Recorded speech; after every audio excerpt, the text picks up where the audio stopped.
Discours de politique générale pendant 1h30. François Bayrou a détaillé hier après-midi son cap pour les prochains mois. Le Premier ministre a voulu ménager la chèvre et le chou, voulant jouer l'apaisement en envoyant des signaux à sa gauche et à sa droite. Il a remis le sort de la réforme des retraites entre les mains des acteurs sociaux. Il a aussi indiqué vouloir remettre en question la pyramide des normes.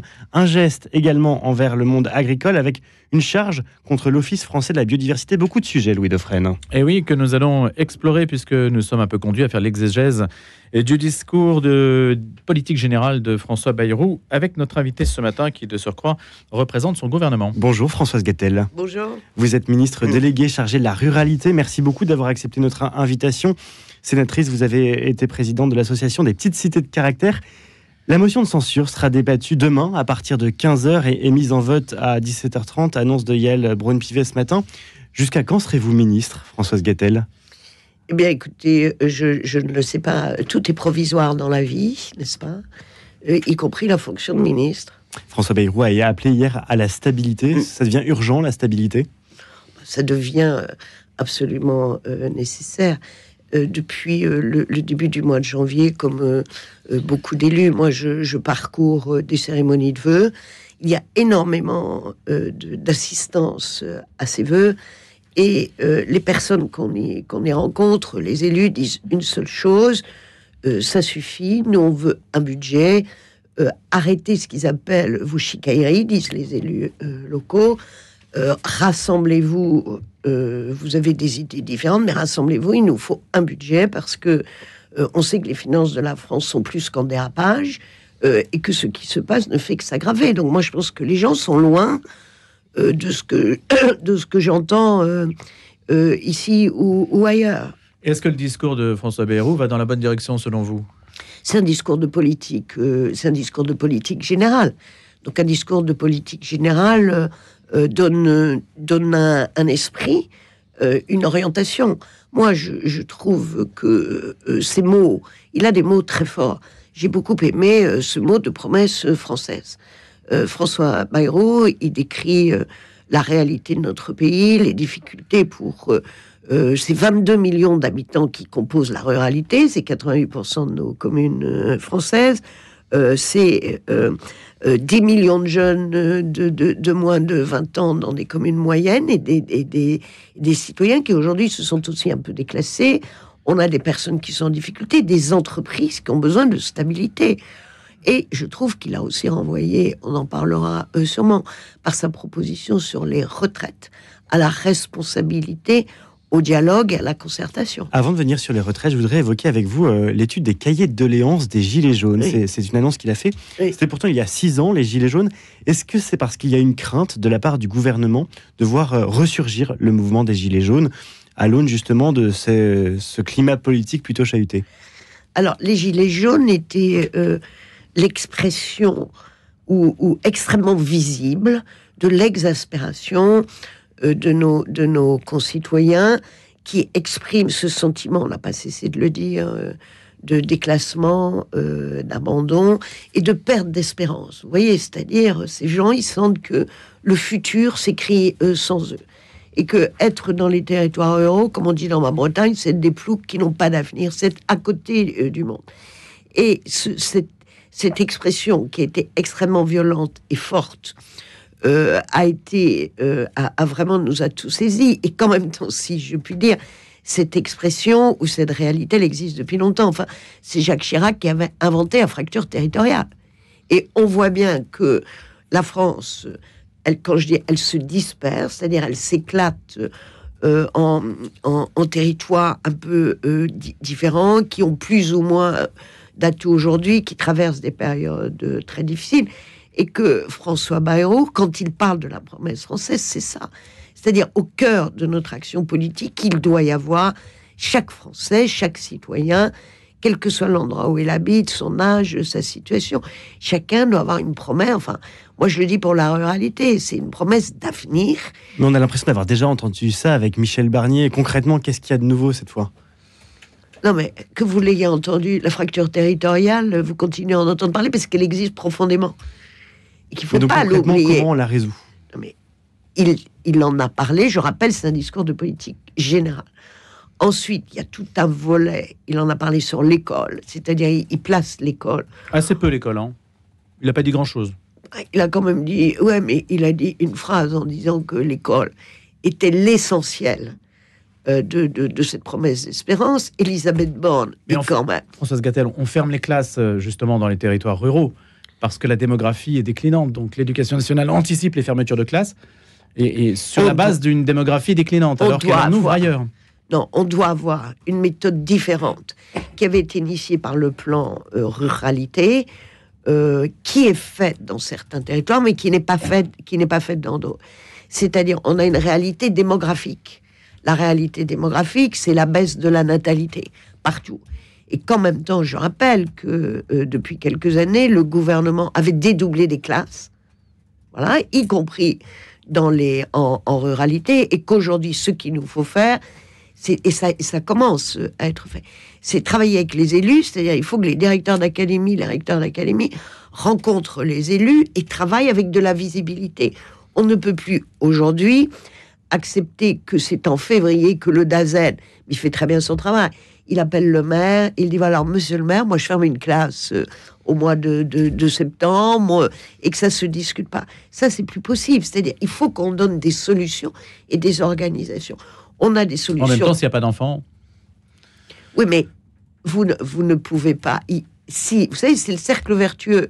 C'est-à-dire, si vous fermez des écoles, vous n'accueillerez pas de familles. Et si des personnes des familles habitent dans une commune et qu'ils doivent, pour scolariser leurs enfants, faire 7 ou 8 kilomètres quand les enfants ont 3 ans, ça ne se fera pas. Donc, ce que dit François Bayrou et ce que nous disons avec François Rebsamen, c'est qu'il faut faire du travail de dentelle et qu'il faut regarder comment on répond à cette promesse française qui n'est pas la même à Paris, dans le 7e, qu'elle peut être dans la Lozère, dans les Côtes-d'Armor. On a parlé de la démographie, vous avez parlé d'espérance aussi et de promesses, Françoise Gatel. Quand on voit cette natalité, les chiffres de l'INSEE hier sont effrayants, hein, natalité au plus faible depuis 1945. On se rappelle, il y a un an, les propos d'Emmanuel Macron qui avait parlé au réarmement démographique, expression abondamment commentée. Est-ce que l'espérance, ou plutôt le manque d'espérance des Français, ne se traduit pas aussi dans la natalité? Et en quoi un discours comme celui d'hier peut-il redonner cette espérance? Certes, il y a ces mots de promesse d'avenir, mais il y a aussi le brouhaha en face, il y a aussi en face l'expression de la volonté politique et de ménager la chèvre et le chou. En quoi un discours comme ça peut redonner de l'espérance? Je pense que la baisse démographique est très préoccupante, elle est inquiétante. Elle renvoie effectivement à la question des interrogations de ceux qui sont en âge d'avoir des enfants, portent sur l'avenir. Et puis on a aujourd'hui une société qui est très différente de ce qu'elle était. Il y a des gens qui ont peur de l'avenir. 2, il y a aussi des gens qui considèrent que ce monde est tellement difficile, notamment écologiquement, qu'on ne peut pas contribuer à aggraver les choses. Et puis, vous avez aussi des vies personnelles et professionnelles qui font qu'il y a une priorité qui, à un moment, peut être donnée à la vie professionnelle, qu'après, ça devient plus difficile d'avoir des enfants. Et aujourd'hui, comment dire, je pense aussi que ce qui était la logique d'une vie, voilà, où à un moment, on avait des enfants, on s'installait, on crée une famille, voilà, ce modèle-là n'est plus la norme. Mais c'est l'expression d'une désespérance ou la faute à un modèle qui semble aujourd'hui dépassé? Alors moi, je cherche jamais les fautes des gens. Je pense que ce qui se passe dans une société, c'est le fruit de cette société. Ce que l'on constate aussi factuellement, c'est qu'il nous faut une politique avec des actions très concrètes, favorables à l'enfance et à la petite enfance. On parle des écoles, on parle aussi des modes de garde des enfants, de l'éveil. Voilà, il faut aujourd'hui faciliter la vie des gens. Et quand la France baisse un peu son action ou son engagement en faveur des familles, quelles que soient les familles, à un moment, on voit bien, il y a une sorte de corrélation et que la baisse démographique, elle est là. Donc c'est un choix de société. En tant que ministre de la Ruralité, à quoi mesurez-vous que vous aurez atteint les objectifs? Alors, moi, je suis un colibri. Vous connaissez l'histoire du colibri. Donc, modeste. Mais le colibri est extrêmement important Parce que le colibri, c'est ce tout petit oiseau avec un tout petit bec qui, à un moment, contribue à éteindre un incendie. Alors, ça fait rire tout le monde, parce qu'on dit qu'il est ridicule, mais c'est cette idée à laquelle je crois. Si chacun fait sa part, les choses fonctionneront mieux. Et donc, moi, je suis ce colibri, je suis là où je suis aujourd'hui, parce que c'est la résultante de mon engagement d'élu local. J'étais maire pendant 17 ans, présidente d'une interco, et moi, c'est aussi le résultat, je vais dire, de mon éducation, parce que j'étais, voilà, éduquée en quelque sorte, où j'ai vécu dans une famille, dans un univers où il était naturel, comme on respire, d'avoir un engagement, tout ça. Voilà. Bon. Donc maintenant, moi, ce sont des chiffres qui parlent. Il y a deux choses. C'est d'abord, est-ce que le regard de tous ceux qui vivent pas dans la ruralité sur la ruralité a changé? C'est-à-dire, est-ce qu'on n'a pas une sorte de, vous voyez, comment dire, pas de misérabilisme envers la ruralité. La ruralité est à part entière une composante de notre société. Elle est des plus modernes pour deux raisons. C'est quand même 22 millions d'habitants, 88% de la population. Et la ruralité, elle n'a jamais été aussi moderne et aussi utile, parce que les villes seront asphyxiées si elles n'ont pas une réciprocité avec la ruralité qui leur fournit l'eau, qui fournit l'alimentation et qui fournit l'énergie renouvelable. Donc on doit avoir un regard entre la ville et la ruralité assez complémentaire. Puis il y a des choses qui marchent. Vous prenez ces maisons France Service, vous avez 18 opérateurs, enfin 11 opérateurs pour la retraite, les caisses d'allocation familiale, des formalités de sécurité sociale, qui sont aujourd'hui rassemblées dans à peu près 2700 maisons France Service, partout dans le territoire. Des guichets uniques, en fait. Hein. Oui, à moins de 30 minutes de chez vous, parfois c'est 20 minutes, vous allez, on vous aide à démêler un dossier compliqué de retraite, de sécurité sociale. Et depuis 2023 que ça a été mis en place, il y a à peu près 9 millions de demandes qui ont été traitées. Mais tout ça, vous voyez, c'est invisible, parce que personne s'y intéresse. Mais on parlait de la démographie tout à l'heure. Le sujet pour la ruralité, c'est aussi l'âge. Alors, la ruralité, je ne vais pas faire ma savante. Mais la ruralité, c'est comme tout, c'est un peu plus compliqué que ce qu'on pense. Il y a 4 types de ruralité. Vous avez une ruralité autour des villes, on va dire, de province et des villes moyennes. Parce que vous avez un collège, vous avez un lycée, vous avez une attractivité autour, vous avez des petites villes qui se sont développées en habitation. Vous avez une ruralité qui est une ruralité touristique, qui va plutôt bien. Vous avez une ruralité qui est une ruralité où il y a des industries, des usines, et puis vous avez une partie de ces 22 millions d'habitants et des 88% des communes qui est cette ruralité en grosse difficulté. C'est la ruralité essentiellement, on va dire, agricole, dans des territoires enclavés, où vous avez une population vieillissante et une baisse démographique. Donc quelle est sa part, cette ruralité, en nombre ? Alors, dans la part de la ruralité générale, c'est, je crois, entre 4 et 8%. C'est pas la partie la plus importante de la ruralité. Mais c'est celle qu'on se représente quand on évoque le mot ruralité. Et ben voilà, et bien justement, je vous dis, quand on dit qu'il y a, enfin, c'est pas, on dit, il y a 22 millions d'habitants dans la ruralité, et une ville de 5000 habitants, voire de 10 000 habitants, peut être dans la ruralité, parce que c'est une question de densité de population. Est-ce que vous dites, en fait, Françoise Gatel, c'est qu'en réalité, 95% ou 90% de la ruralité se porte plutôt bien? C'est pas qu'elle se porte plutôt bien, mais elle n'est pas forcément déclinante, elle est fragile, parce que là où vous avez de la désindustrialisation, on a beaucoup de difficultés, parce que c'est aussi dans cette ruralité qu'on a des ouvriers. Donc vous voyez bien que la volonté des gouvernements successifs de réindustrialiser la France est absolument nécessaire, parce que c'est dans la ruralité qu'on va mettre des usines. Et puis il y a ce malaise agricole qui est plus qu'un malaise qu'on doit traiter, parce que les agriculteurs sont bien des essentiels pour un pays et pour notre souveraineté, et que on a ce secteur de la ruralité qui est très difficile. Mais toute la ruralité ne va pas mal, et notamment on voit aujourd'hui se développer dans des territoires qui ont un environnement assez remarquable. Prenez l'exemple de la Loire à vélo. C'est devenu une forme de tourisme que les gens adorent.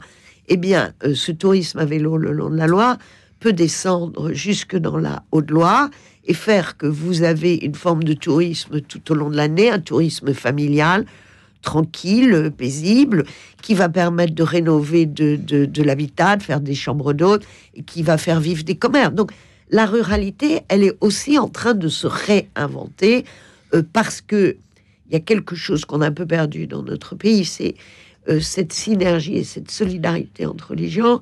Vous allez dans n'importe quelle petite ville ou village de la ruralité, les élus travaillent avec tout le monde, ils travaillent avec les entreprises, travaillent avec les associations.